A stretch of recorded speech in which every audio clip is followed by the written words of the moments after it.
One of my clients sent me this particular question. Is the NHS no longer sponsoring Band 3 HCA?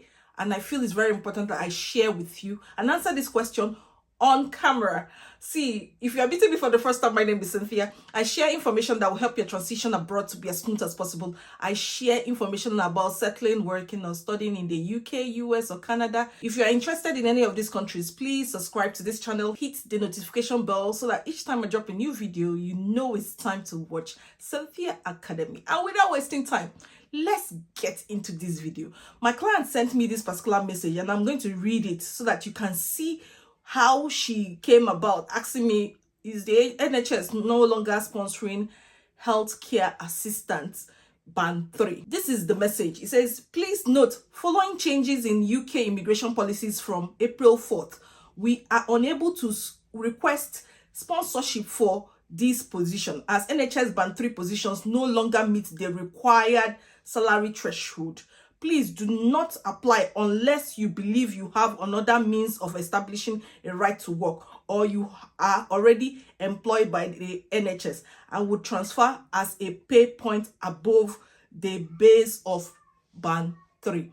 Now, this is confusing and I know why it's confusing. I want you to note that the NHS has 215 foundation trusts. Now, this includes ambulance, mental health, it includes many other sections. Now, for some foundations, they also have maybe 10 hospitals or 2 hospitals or 1 hospital. For example, Manchester has the highest number of hospitals under them. Now, the thing is that for different trusts, they will have many policies, different policies from others. What do I mean by that? For example, you would say, if you are working in the hospital, you will notice that there are some trusts that were able to give Band 2 visa sponsorship.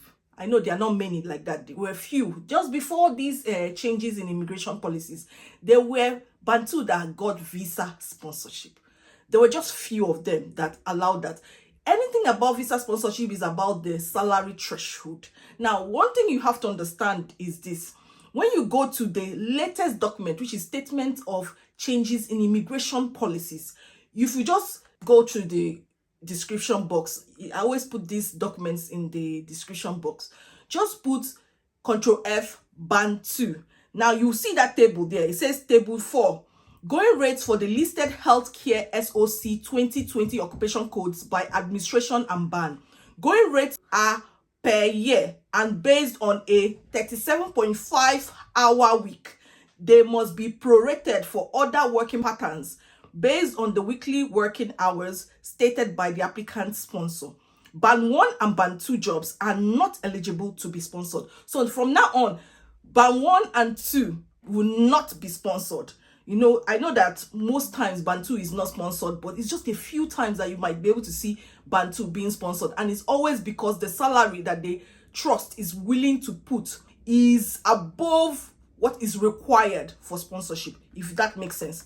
Now, if you look at this table, it shows you Band 3, Band 4, 5, 6, 7, 8A, 8B, 8C, 8D. Now, for England, 22,816. If you're applying for HCA job under NHS and is Band 3 and is above 22,816, please apply because it means that you'll be able to meet the threshold for sponsorship. I hope this is clear.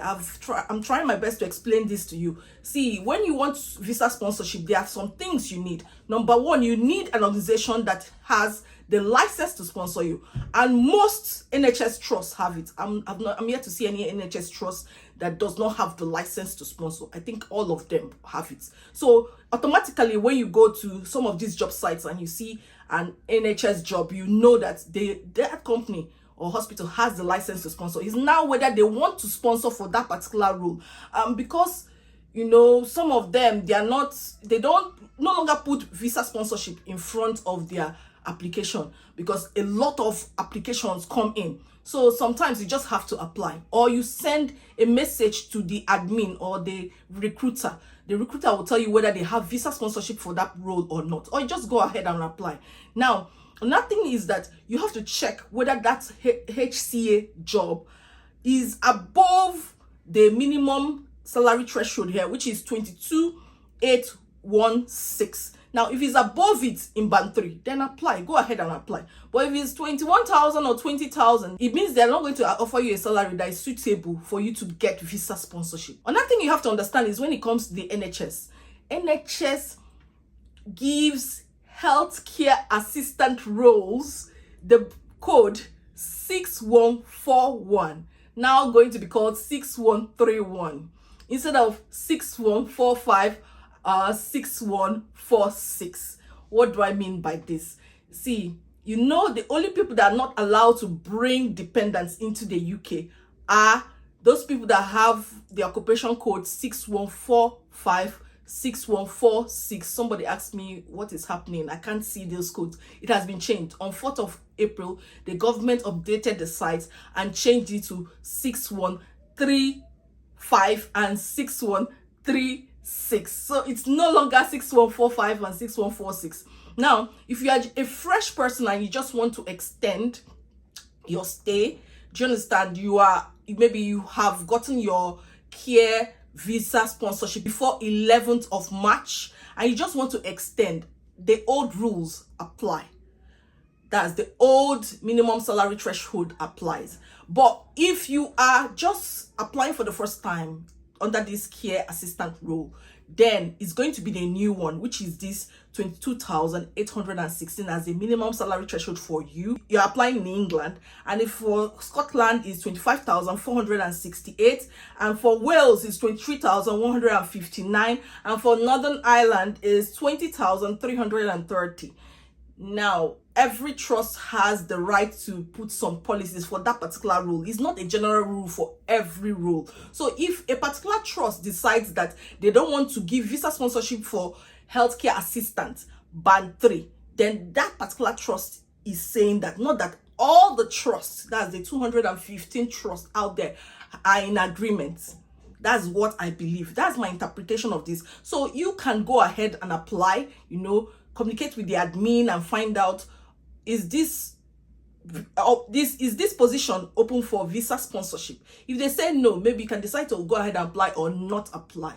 So this is something I felt is very important that I share with you and encourage you to keep submitting your applications. And most of these NHS job applications, they don't even last long. After 2 weeks, they disappear. So once you see anyone that is open, it's good for you to submit your application as soon as possible.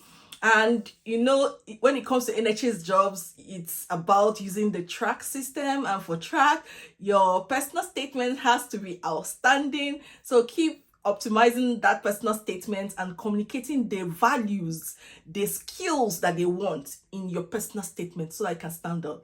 I wish you the best. Please like, share, and subscribe. And I will see you in my next video. Remember to also give me any idea of what you think about what I've shared here. What do you think about it? Is this in line with what you're experiencing? Have you gotten a job, maybe an interview of recent, and it is around this minimum salary threshold, that's 22,816, and they said they were going to give you visa sponsorship? Just write something in the comment box so that we'll read and learn. That's what we're all here for.